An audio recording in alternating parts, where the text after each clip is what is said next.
नमस्कार दोस्तों, मैं आपका अपने चैनल एचवीएस स्टडीज़ में स्वागत करता हूं। इस वीडियो में आपके लिए 17 जनवरी 2022 का करंट अफेयर लेकर आ गया हूं। साथ में हम स्टैटिक जीके और रिलेटेड करंट अफेयर का रिवीजन करते हुए चलेंगे। अगर आप इस चैनल पर पहली बार आए हो तो आपसे अनुरोध है, चैनल को सब्सक्राइब कर लीजिएगा। वीडियो अच्छी लगे तो वीडियो लाइक करके ज़रूर जाइएगा। लास्ट में आपके लिए एक क्विज़ रखा है, उस क्विज़ को ज़रूर सॉल्व कीजिएगा। चलिए बात करते हैं लास्ट डे के क्विज की। तो लास्ट डे आपसे क्वेश्चन पूछा गया था, 18th कचाई lemon festival begins in which state. तो आप सभी ने आंसर मणिपुर दिया था और मणिपुर ही सही आंसर है। आप सभी ने सही आंसर और डिटेल में आंसर दिया था। आज के पहले क्वेश्चन की बात करने से पहले आपको बता दूं कि अगर आप हिंदी में कंटेंट चाहते हैं तो एचवीएस हिंदी को आप सब्सक्राइब कर लीजिएगा। नया चैनल है, वहाँ पर आपको हिंदी में सारा कंटेंट प्रोवाइड किया जाएगा हमारी टीम की तरफ से। आज के पहले क्वेश्चन की बात करें तो Virat Kohli quit as India's test captain after how many year 2022। तो 2022 में विराट कोहली ने रिटायरमेंट की कैप्टनसी से घोषणा कर दी है कि अब वो कैप्टनसी नहीं करेंगे लेकिन क्रिकेट खेलते रहेंगे। तो टेस्ट क्रिकेट की कैप्टनसी उनको मिली थी 7 साल पहले। तो 7 साल तक उन्होंने भारत को लीड किया और 2022 में उन्होंने कोई अपनी जो कैप्टनसी है उसको छोड़ दी है।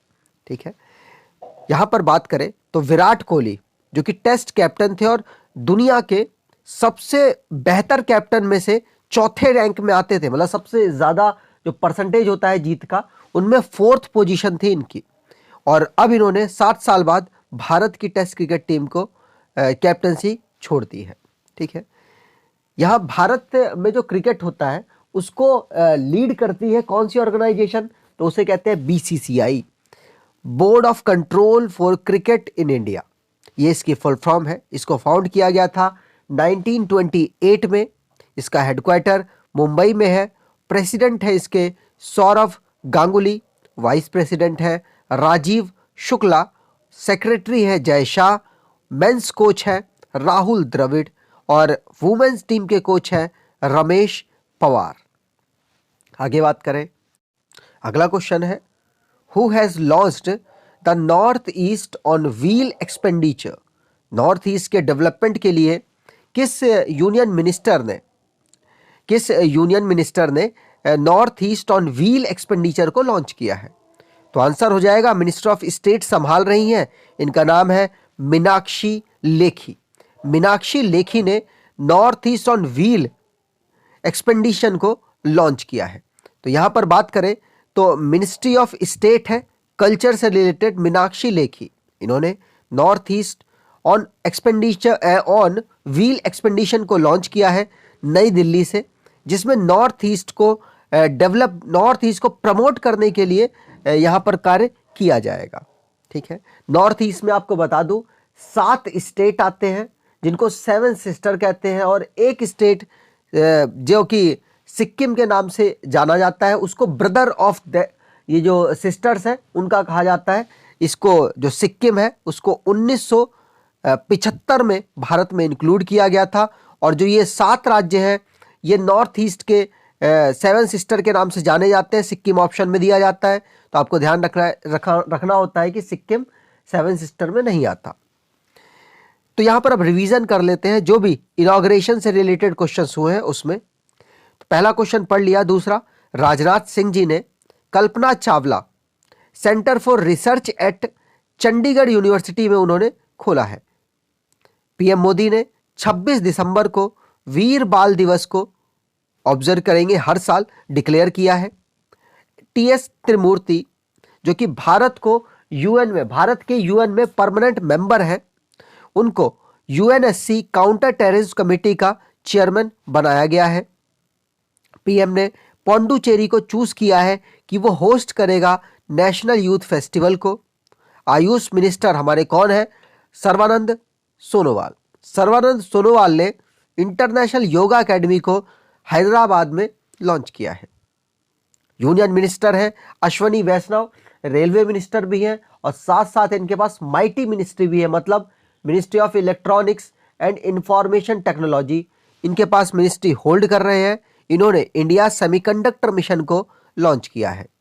पीएम मोदी ने फाउंडेशन स्टोन रखा है मेजर ध्यानचंद स्पोर्ट्स यूनिवर्सिटी का मेरठ में। धर्मेंद्र प्रधान जो कि हमारे शिक्षा मंत्री हैं, इन्होंने कैंपेन स्टार्ट किया है पढ़े भारत, जिसमें रीजनल लैंग्वेजेस को प्रमोट किया जाएगा, जिससे ज़्यादा से ज़्यादा बच्चे इस लैंग्वेजेस को सीखें, मतलब रीजनल लैंग्वेजेस और लोकल लैंग्वेजेस को सीखें। आगे बात करें, अगर आप स्टैटिक जीके की ई बुक परचेज करना चाहते हैं तो 69 रुपीज़ में आपको ये ई बुक प्रोवाइड की कराई जा रही है। आप इसको परचेज कर सकते हैं। आने वाले एग्जाम के लिए आपके लिए मोस्ट इंपॉर्टेंट ये होगी। डिस्क्रिप्शन बॉक्स में लिंक है, वहां से आप इसको परचेज कर सकते हैं। आगे बात करें, अगला क्वेश्चन है, who sworn in as president of Nicaragua for 5th term. 5वें टर्म के लिए किसने शपथ ली है निकारागुआ के प्रेसिडेंट के रूप में? तो आंसर यहां पर हो जाएगा डेनियल ओर्टेगा। डेनियल ओर्टेगा ने 5वीं बार निकारागुआ की शपथ ली है, प्रेसिडेंट के पद के लिए शपथ ली है। नाम याद रखना है, डेनियल ओर्टेगा इनका नाम है, और इसको मैं रिवाइज रेगुलर कराता रहूंगा। निकारागुआ की बात की जाए तो नॉर्थ अमेरिका का एक देश है, वैसे सेंटर अमेरिका में पड़ता है, लेकिन सेंटर अमेरिका कोई कॉन्टिनेंट नहीं है, नॉर्थ अमेरिका का एक देश है। और निकारागुआ जिसके जॉस डेनियल ओर्टेगा सावेद्रा प्रेसिडेंट बने हैं 5वीं बार। निकारागुआ की बात की जाए तो मनागुआ इसकी कैपिटल है, करेंसी इसकी निकारागुअन कोर्डोबा है। आगे बात करें, अगला क्वेश्चन, उससे पहले रिवीजन कर लेते हैं जो भी अपॉइंटमेंट से रिलेटेड क्वेश्चंस बने हैं। पहला क्वेश्चन पढ़ लिया। दूसरा है सिप्रस, ये अपॉइंटमेंट से नहीं है, ये इंटरनेशनल रिलेटेड क्वेश्चंस है। तो यहाँ पर सिप्रस एक कंट्री है, यूरोप की कंट्री है, जहां पर डेल्टा क्रॉन कोविड-19 का वेरिएंट खोजा गया। अलीखा स्मालोव जिन्होंने नए प्रेसिडेंट बने हैं, वो माफ कीजिएगा प्राइम मिनिस्टर बने हैं कजाकिस्तान के। ऑस्ट्रेलिया और जापान ने डिफेंस एग्रीमेंट साइन किया है चाइना को काउंटर करने के लिए। जस्टिस आयशा मलिक है जो कि पाकिस्तान की सुप्रीम कोर्ट में काम कर रही थी, अब पाकिस्तान की लाहौर कोर्ट में काम कर रही थी, अब सुप्रीम कोर्ट में ये जज बन गई हैं और ये पहली वुमेन है। ओपेक जो कि कुवैत के हैथम अल गैस को अपना नया सेक्रेटरी अपॉइंट किया है। चाइनीज डिप्लोमेट है जिनका नाम झांग मिन है, जिन्होंने सेक्रेटरी जनरल के रूप में अपने आप का पदभार संभाला है कहां पर? एससीओ में। एंटीगुआ और बारबुदा एक देश है जो कि इंटरनेशनल सोलर अलायंस के मेंबर बने हैं 102वें। सूडान के प्राइम मिनिस्टर अब्दुल्ला हमदोक ने रेजिग्नेशन की अनाउंसमेंट कर दी है। एप्पल ऐसी कंपनी बन गई है जो कि 3 ट्रिलियन मार्केट कैपिटल को पा पाई है और पहली ऐसी कंपनी है ये। फ्रांस ने यूरोपियन यूनियन की 6 महीने के लिए प्रेसिडेंसी संभालेगा। आगे बात करें, अगला क्वेश्चन है, विच payment bank become most preferred UPI beneficiary bank in India? तो आंसर यहां पर हो जाएगा पेटीएम भारत का यूपीआई बेनिफिशियर बैंक सबसे ज्यादा प्रेफर करने वाला बना है भारतीयों के द्वारा। तो पेटीएम पेमेंट बैंक को काफी लोग यूज करते हैं। उसकी अचीवमेंट इसी तरीके से आप देख सकते हैं कि एक महीने में 926 मिलियन यूपीआई ट्रांजैक्शन होते हैं पेटीएम में, तो काफी ज्यादा पॉपुलर है भारत में।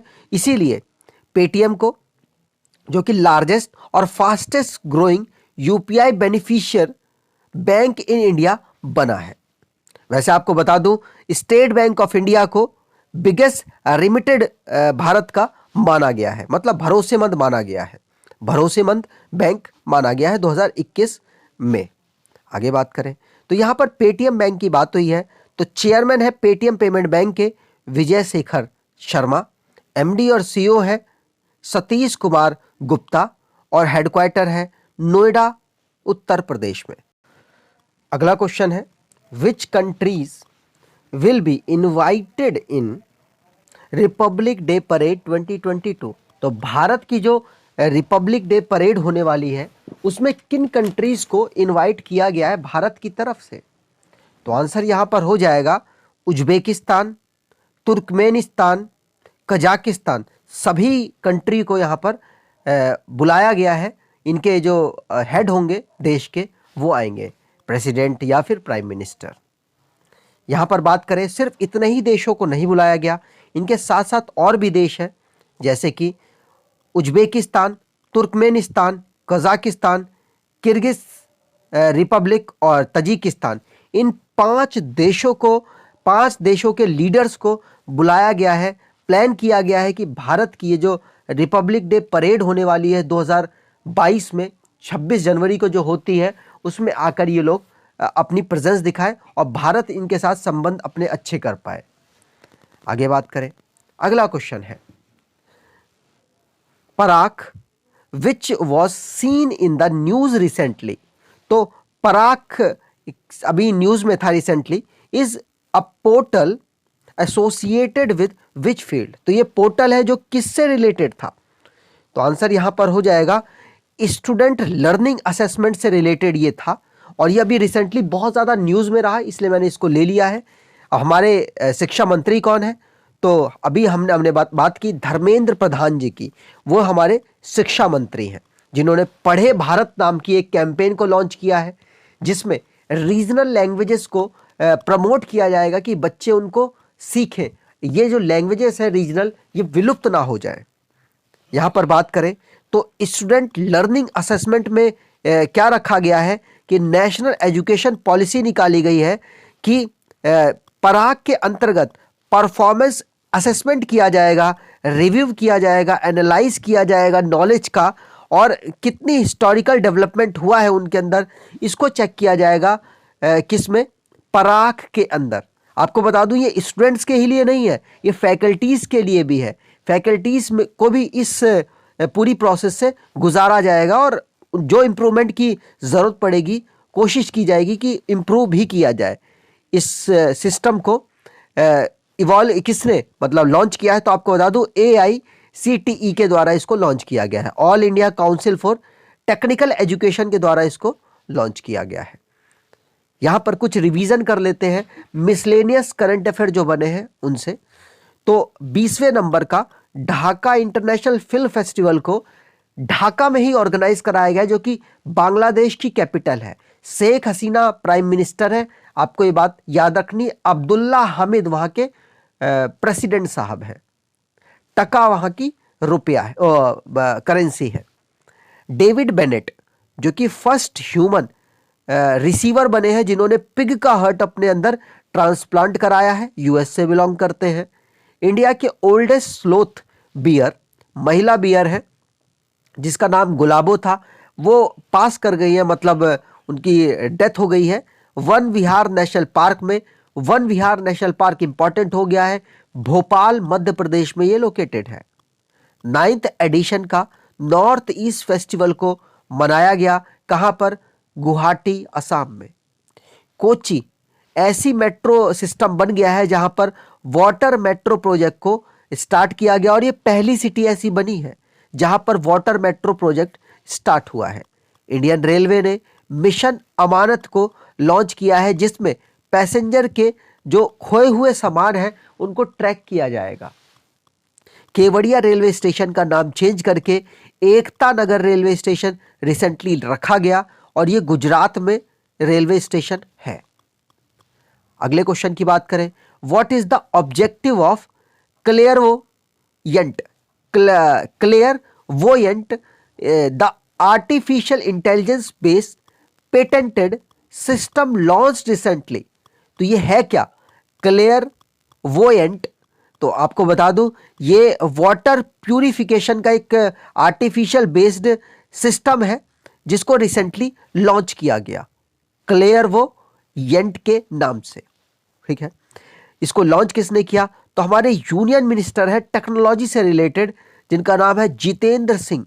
इन्होंने स्वजल वाटर प्राइवेट लिमिटेड द्वारा बनाई हुई क्लेयरवोयंट को लॉन्च किया है, जो कि एक आर्टिफिशियल सिस्टम है और वाटर को प्यूरिफाई करने वाली एक ATM टाइप का, इसको वाटर ATM टाइप का बनाया गया है, जो कि सोलर एनर्जी से चलेगा। ठीक है, चलिए आगे बात करें। अगला क्वेश्चन है, इंडेफी tie up with which company to offer instant digital credit to MSME? तो INDEFI ने पार्टनरशिप की है किसके? गूगल पे के साथ। गूगल पे के साथ पार्टनरशिप की, जिससे कि MSME सेक्टर के जो लोग हैं उनको आसानी से क्रेडिट किया जा सके, पैसा दिया जा सके और वो अपने स्टार्टअप पे इन्वेस्ट कर सके। तो INDEFI टेक्नोलॉजी ने गूगल पे के साथ पार्टनरशिप की, जिससे कि medium, small and micro enterprises के जो लोग हैं उनको इंस्टेंटली लोन प्रोवाइड कराया जा सके। कितने तक का? 2.5 से 3 लाख तक का लोन रिसेंटली मतलब इंस्टेंटली प्रोवाइड कराया जा सकता है INDEFI और गूगल पे के इस पार्टनरशिप के द्वारा। आगे बात करें, अगला क्वेश्चन है, when will national wide covid vaccination process begin? तो पूछा जा रहा है कि जो कोरोना वायरस की वैक्सीनेशन सिस्टम कब स्टार्ट किया गया था। 1 साल हो चुका है, इसलिए इंपॉर्टेंट है, डे आपसे पूछा जा सकता है, इसलिए इस क्वेश्चन को ले लिया है। तो आंसर यहां पर हो जाएगा 16 जनवरी 2021 को। 16 जनवरी 2021 को कोविड-19 की वैक्सीनेशन सिस्टम शुरू हुआ था और 1 साल इस पूरे सिस्टम को हो चुका है, इसलिए इस डेट को डिवाइस करने के लिए ये क्वेश्चन ले आया। यहां पर बात करें तो यूनियन हेल्थ मिनिस्टर है जिन्होंने बताया है कि पीएम मोदी जी के नेतृत्व में 16 जनवरी को कोविड-19 का जो टीकाकरण है उसको स्टार्ट किया गया था। ठीक है, चलिए आगे बात करें तो आज के क्विज की, recently which country purchase BrahMos cruise missile from India? ये ऑफिशियल हुआ है, तो आपको कमेंट में डिटेल में आंसर बताना है। अगर आपको ये वीडियो अच्छी लगी है तो आपसे अनुरोध है वीडियो को लाइक कर दीजिएगा, चैनल को सब्सक्राइब कर लीजिएगा और एटलीस्ट अपने कुछ दोस्तों तक वीडियो को शेयर ज़रूर कीजिएगा। हिंदी के कंटेंट के लिए HVS हिंदी को ज़रूर सब्सक्राइब कर लीजिएगा। धन्यवाद।